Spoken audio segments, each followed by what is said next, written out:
Hello and a very warm welcome to EURACTIV's Health Podcast, where every week we dive into EU health policy and bring you the latest health news from Europe. I'm Marta Iraola, and in this episode we'll be talking about the movie The Whale and the way it tackles obesity. The Whale tells the story of Charlie, an English teacher living with severe obesity that tries to reconnect with his daughter. Since it was released, the movie sparked controversy among the audience and started a conversation about obesity. To talk about it, we have a guest with us today.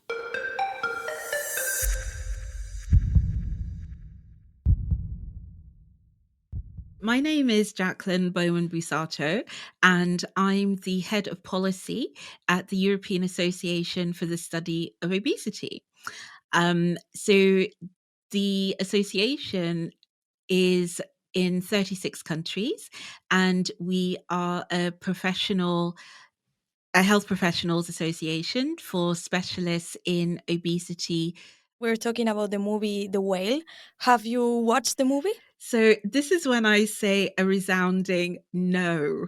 I have not watched the movie for my sins.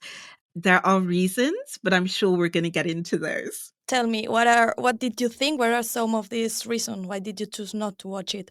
And how was the reception from the broader patient community? From my personal perspective, it was hard. It was hard to think, should I be watching this film? Will I be triggered? And I think every person I know read that it was a hard film to watch because of the various issues, not just about obesity, but there's so much in there to unpack. So from my personal perspective, I didn't feel that it was representing my demographic of intersectionality.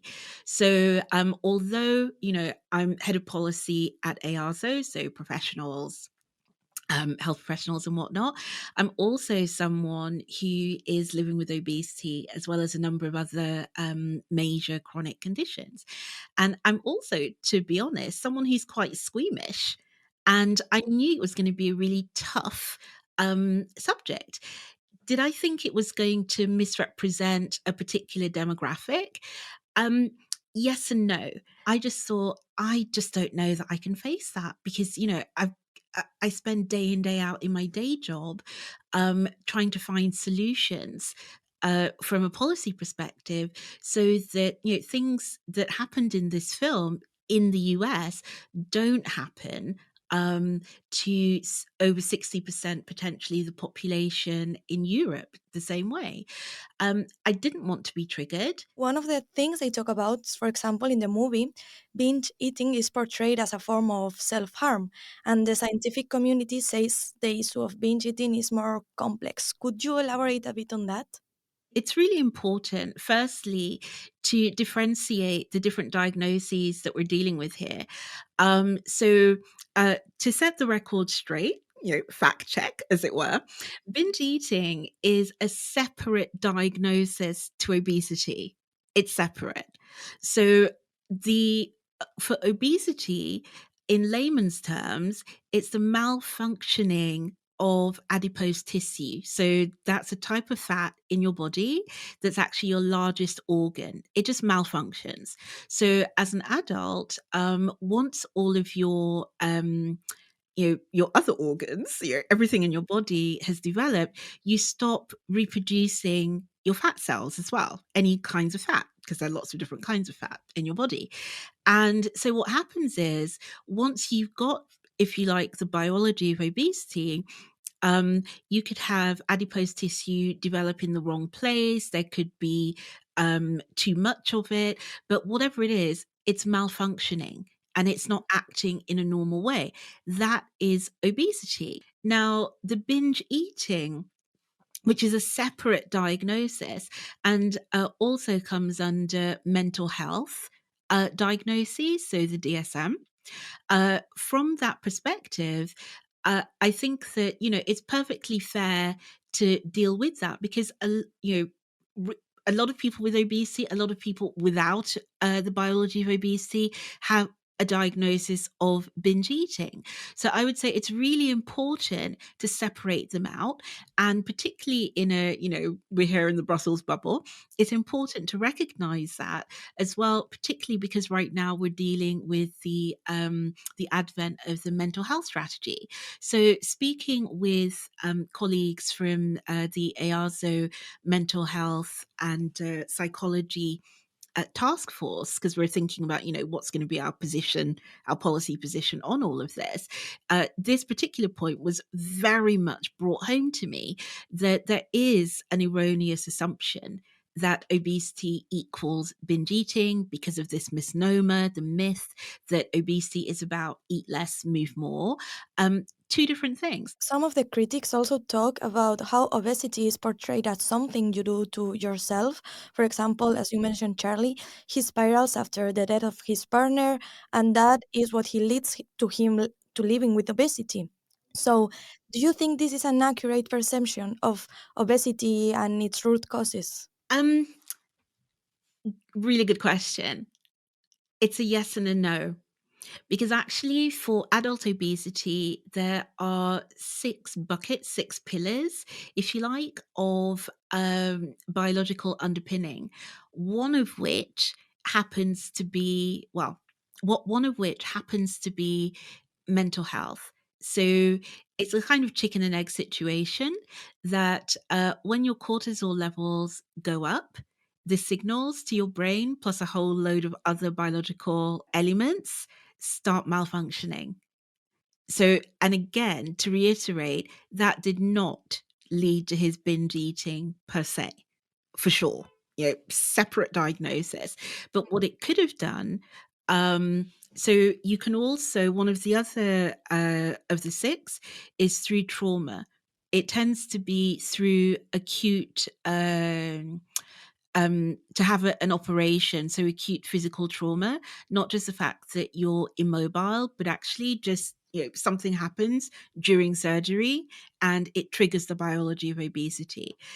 Another could be or is a list of medications which are known to wreak havoc with your biology and trigger the onset of obesity.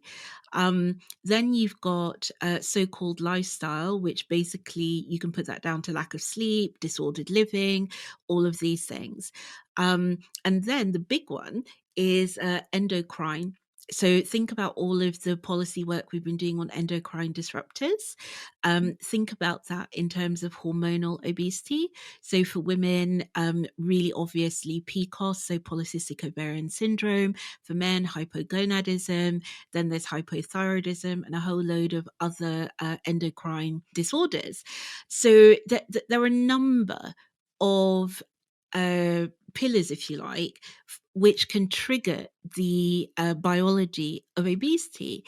And his trauma, as discussed in the story, for me, goes into the mental health issues that people can face, which triggers depression, one of the known causes, and also comorbidities for the biology of obesity. And it's by far not the only one, but it is absolutely one of the many reasons that it could have triggered his biology in the first place before you even see the weight. Do you think also the movie could also favor the perception that obesity is mostly linked to emotional trauma and fails to address the biological and genetic mechanism linked to it? So, and here this is a rash impression from me because I couldn't face the emotional trauma of watching this film, to put it bluntly.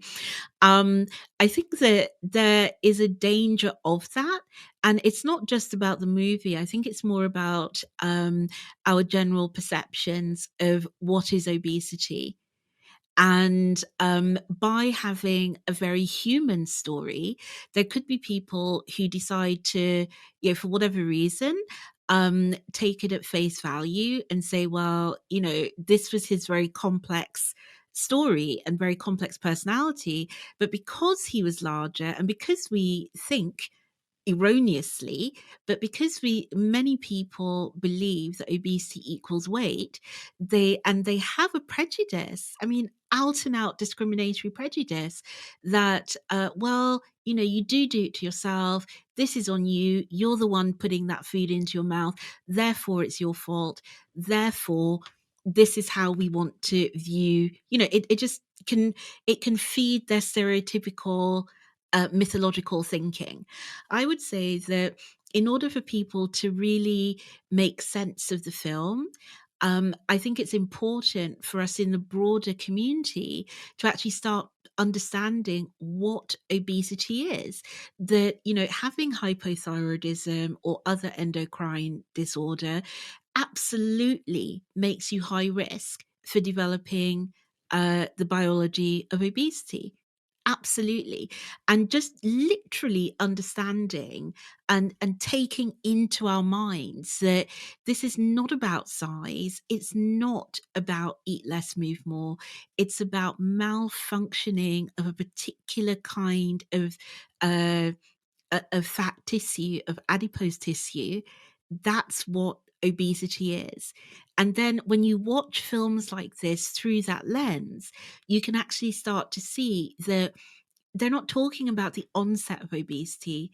They're actually talking about somebody's very complex story.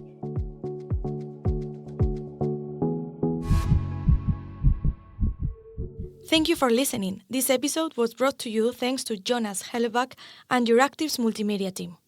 We also want to hear from you, so if you have something to say, don't hesitate to drop us a line. Our email address is podcast@euractiv.com or contact us on Twitter or LinkedIn.